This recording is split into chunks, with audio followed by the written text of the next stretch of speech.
Scott Frost, his days are numbered in Lincoln. Because what you just said, I was thinking you may have been hitting the bottom there for a little bit, but Who the hell wants to go to Nebraska?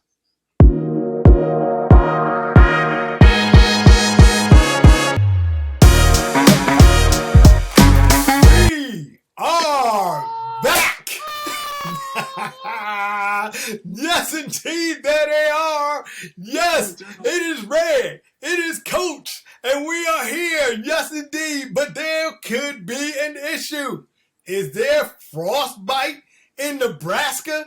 In Nebraska? Does it even snow in Nebraska? Yes, it does. It gets bitterly cold in Nebraska. Let me tell you, boys and girls, it is definitely cold, even though it's supposed to be 90, 100-degree weather right there.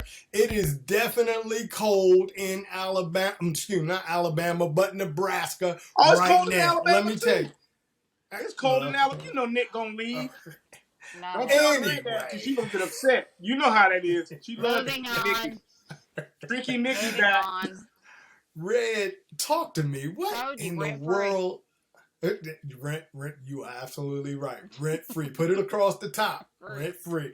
Hey, what is going on in Nebraska? We're talking about Nebraska football here. The days of Tom Osborne are long gone.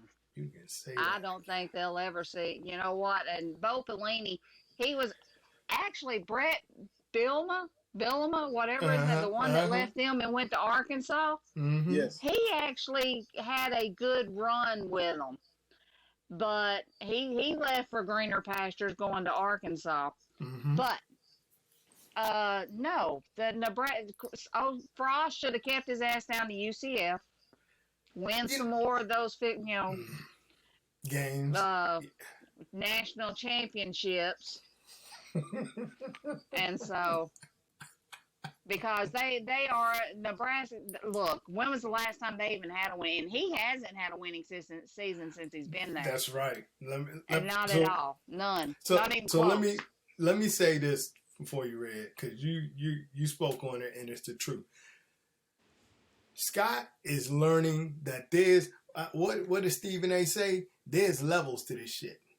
There are levels, and you're right. Maybe he should have stayed his ass down there because he was coming along. You know, he had gone from 3 to 7 and brought him up to 9 and 4 and so forth and so on. But he hadn't reached that level. And to me now, coaching at one of the most storied universities in the game, like you got to realize now, it was from 1969 until 2017, Nebraska always was in a bowl game.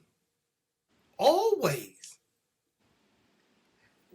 You get a year later, 2018, and Nebraska hasn't seen hide nor hair of a bowl game. Hide nor hair. Come on, talk to me. I mean, what is really going on here? It's a lack of recruiting. First of all, who the hell wants to go to Nebraska? That ain't jack shit. Cornfields. That's it. I would say, cornfields. I remember somebody in the movie told me, only thing that come out of Nebraska is ink. And I was in the movie. So I'm going to leave that alone with that. But let's be real. There is no, I don't see any top recruits. I don't hear anybody offering any top recruits who want to go to Nebraska. I mean, the stadium's older than dirt. The last time the stadium was remodeled was when Tom Osborne was there. I can't even refute anything you're saying, Coach. I mean, because for the simple fact, let's be real. I mean, even with the NIL, who is really rich in Nebraska is going to give somebody some NIL money? But you can't even offer that to somebody, like, you know, because they haven't been relevant in so long. You know, I was, speaking to Red earlier, and I told her, I said, if you're not 35 and older, you can't remember Nebraska football. When Nebraska was, the wishbone, when Nebraska was everything about football. But now, I'm telling you, I can't remember the last time Nebraska was relevant. And I'll tell you why it's so bad. Because we just watched this week, 0 week in college football. And I was flipping through it because I was excited. College football. And it said Nebraska. I didn't care who else they were playing. It said Nebraska. And my heart, I was like, Nebraska is on. Nebraska's on. Flick, I'm going to watch Nebraska. And they turned out to be playing, and Michael Greenberg is just, he probably still part Northwestern. And I'm like, okay, Nebraska, Northwestern. Sitting there listening to the boys on game day. I was like, hey, they 12-point favorites. So, yeah, let's watch Nebraska do this. Go ahead, Red. I was just getting ready to say, though, Northwestern, though, they have made a bigger. Fitzgerald has done a hell of a job with that team in Northwestern. Yeah. Hell of a job at bringing them up and getting them. He has done a great job with them as Nebraska has, because Nebraska hadn't done anything since Dominican Sue. Since then. And I mean, they really, in all honesty, have not done anything since they left the Big 12. Yeah. And went to the Big 10. Yeah. They have not done anything. That's right. And maybe that was a level of competition, and maybe that is a difference in it. Where are you begging to differ? Competition is everything, but Nebraska really, I mean, you were right there, one. They haven't been relevant since 2016. They went 9-4. Mm-hmm. And I mean, let's be real. And I mean, when you're playing in the Big 10, you're playing in the Big Hurt. You're playing Ohio State. You're playing Michigan. You're playing the Penn State. Even when Penn State ain't good, they good. Yeah. You playing Sparty. You playing Wisconsin. Yeah. You playing all of them. Yeah. You dealing with big boys. And you're right, Red. Competition is everything. It's no different than the last. I was just at a Peach Bowl for high school ranks. I had 8 dominant teams. I had at the 1A, I had the number 1 team versus the number 3 team. At the 6A, I had Pelini, which is out of Maryland, who is big, and against Harrisburg, which is a dominant school here. Competition is everything. If you're not battling competition to try to get yourself better as a coach, you're just sitting there going through the motions and turning your tires in mud on a 10-speed.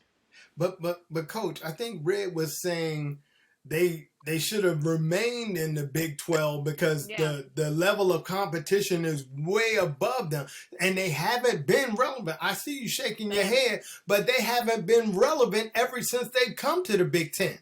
And you gotta grow, and then they just hiring the wrong coaches. You there's levels to this. That's like saying what was that is it Florida Atlantic that my man Kiffin was down there? Yeah.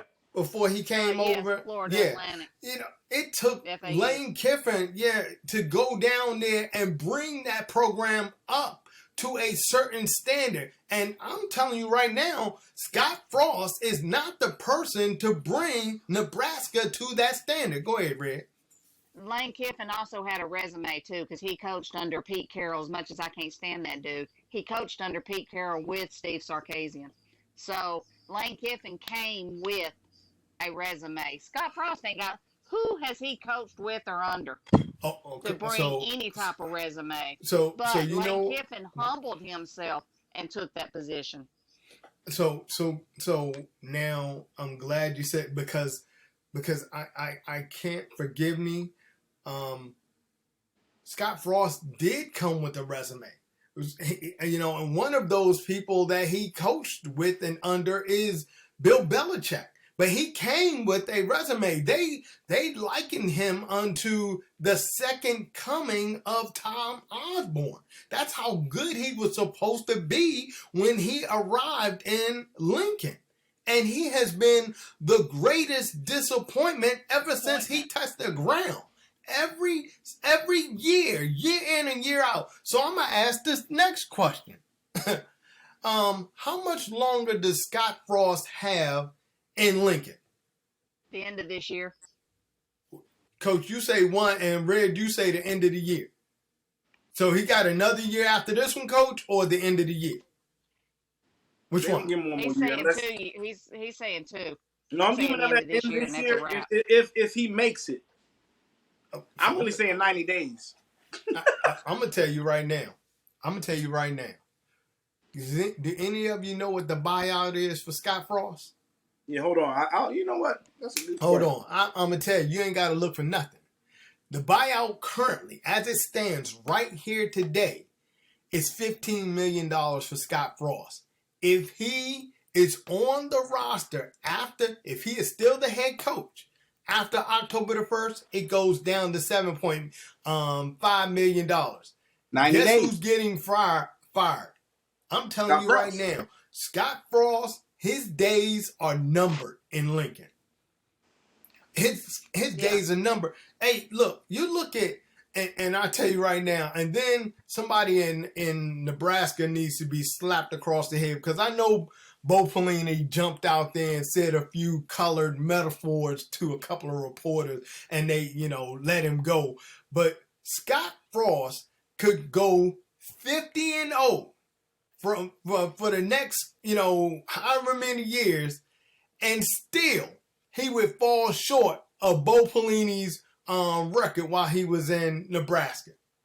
Still, Scott Pelini's record right now, 15-30, and he's still a head football coach.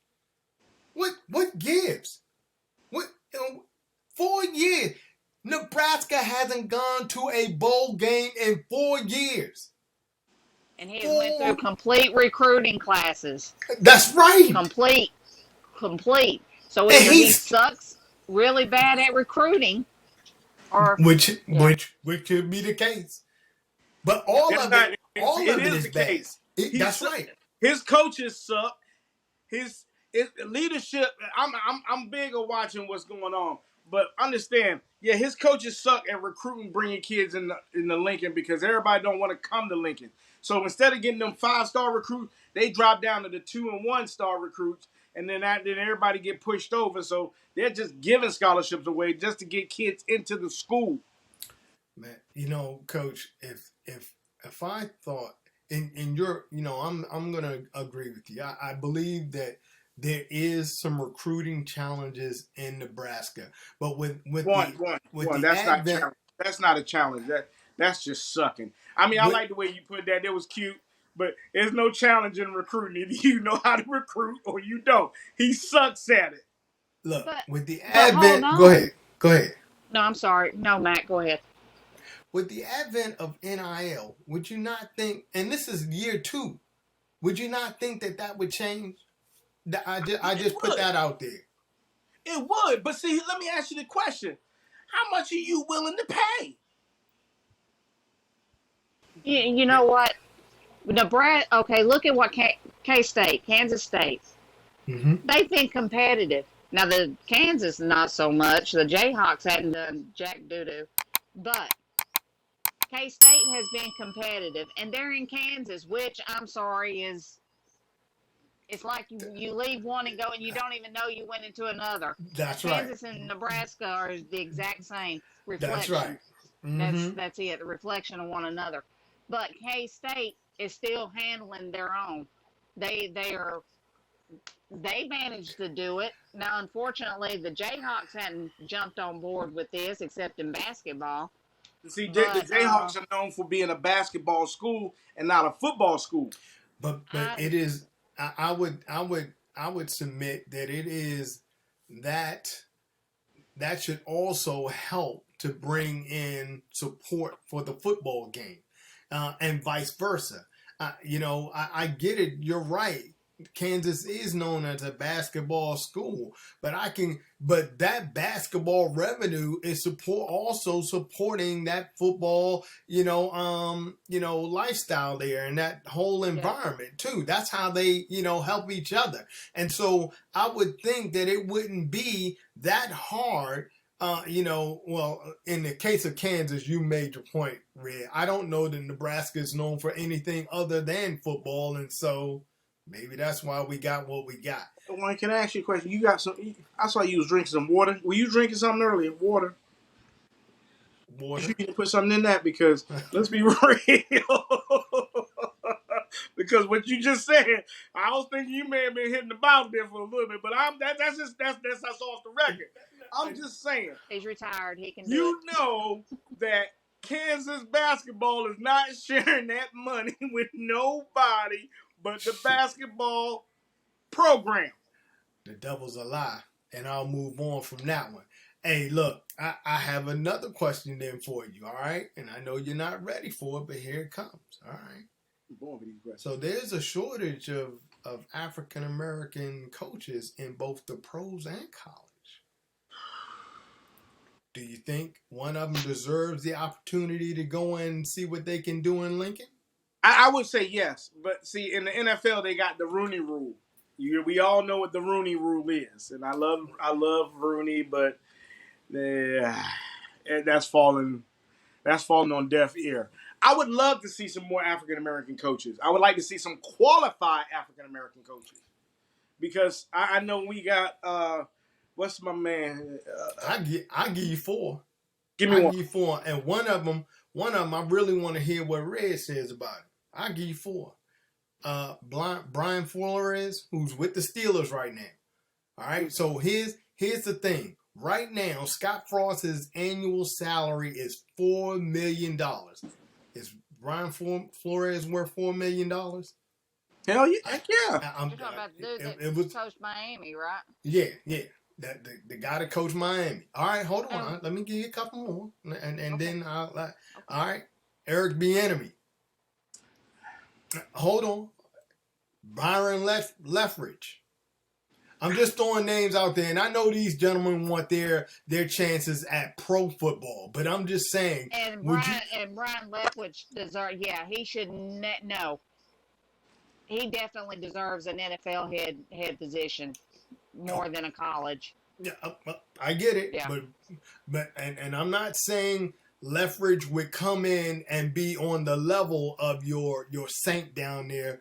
But I think he can command a good salary and do a good job.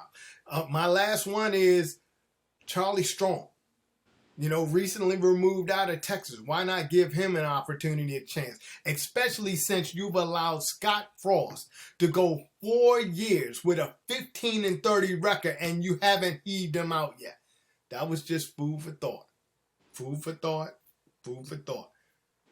I will go back to... I didn't think Charlie Strong was given enough opportunity in Texas. Me either. I don't think he was given half. The Regents are the ones who ousted him. So, but what I mean, I would look at. Do you look at going to Nebraska as a big time thing, or do you look at it as going into hell?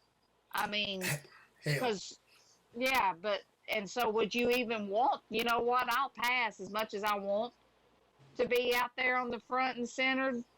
I'll pass on that, wait until another, because that's in all honesty, that's how I would look at it. Even if I was an African American male coach, I'd be like, yeah, no, moving on, next. It's gonna take a coach with a personality. I mean, let's be real. We all wasn't talking about Jackson State until Deion showed up. You need a coach with some personality. You need some coach with some bravado. You need some coach with some credentials that's willing to go in there, put his foot on the president's behind, and say, I got to do it my way.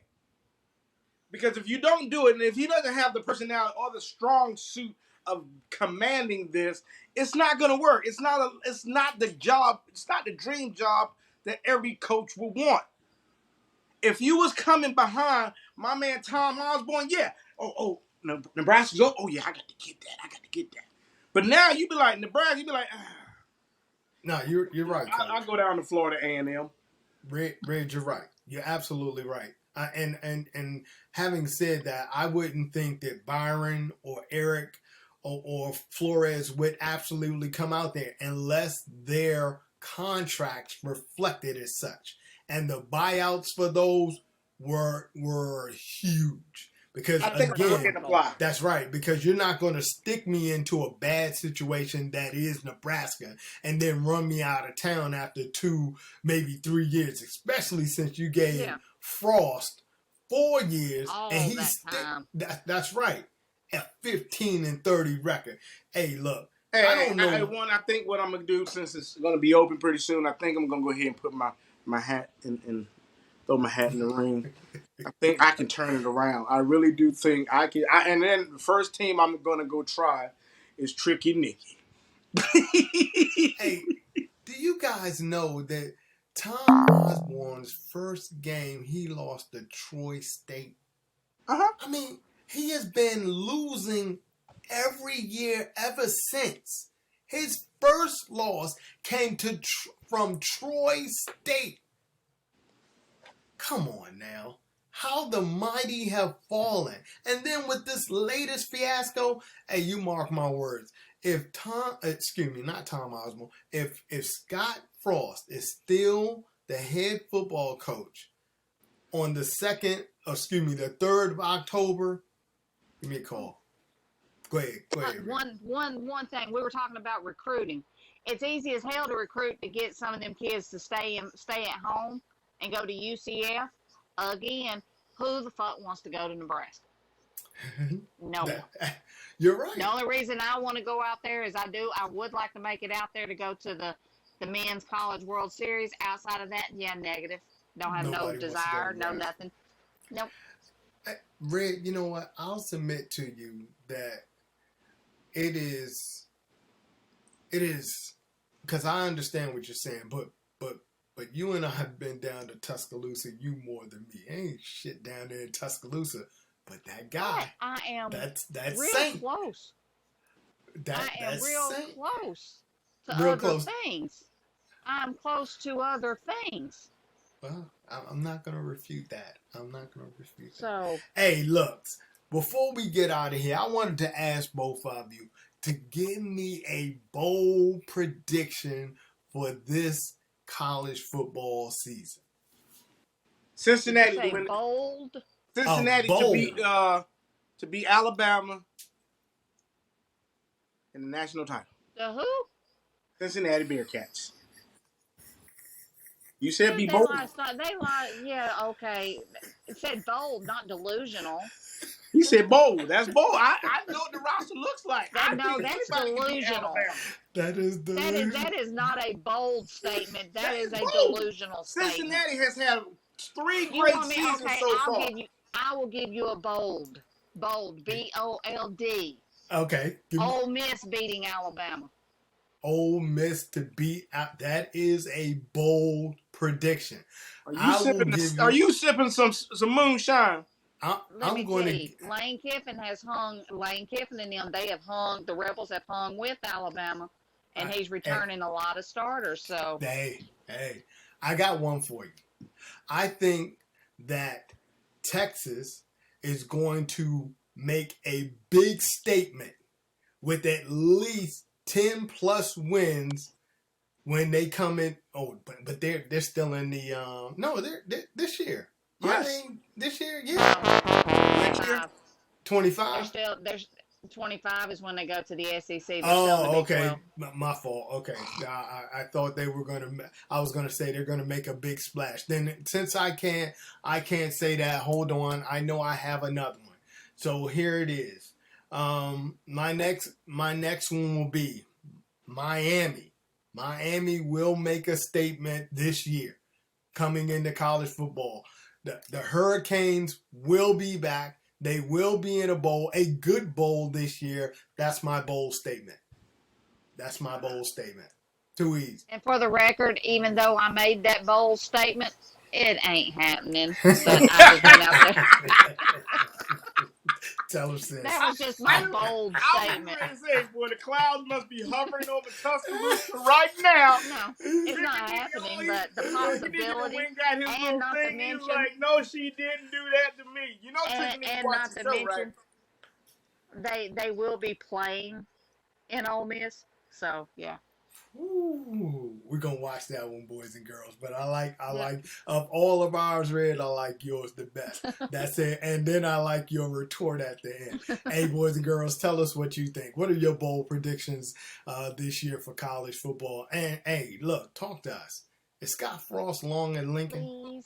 Please. Is Scott Frost long in Lincoln? Because I'll tell you right now, with that buyout going down to, $7 million on October the 1st, I think the day after that Scott Frost is gone. Whether he wins or not, up until that, Scott Frost is gone after that. Because there's no way he can recover. We're talking about having to go 50-0 for the next 4 years or whatever it is in order to and still not equaling what Bo Pelini did while he was there. I know those people out there in Alabama not Alabama, but Lincoln are really thinking about, man, maybe we should have held on to Bo. Bo does know. But anyway, we digress. Hey, tell us what you think. Like, love, share. Give it to them, Red. Tell them what they need to do. Like, love, share, subscribe. Get on all of our social media accounts that we have. They're all listed below on the video. So please come out and join us. Have something to say. We love to hear from you. We would love to hear from you. Coach, you got anything you want to pass on? Come on over and watch us on Twitter. Come on over there. And don't forget Reddit, because one is always posting some he always starting something on Reddit. And don't forget, tune in soon, because Tricky Nicky is going to be making an appearance here soon. I got to call Dion to see if we can get Tricky Nicky on the show. Because Tricky Nicky, he been upsetting me. And Mac, when you do this, rent free. Rent free. Hey, join Coach on the Twilight Zone, folks. Thanks very much for coming out. If my partners have nothing else, then we are out of here. Peace. Yes, indeed.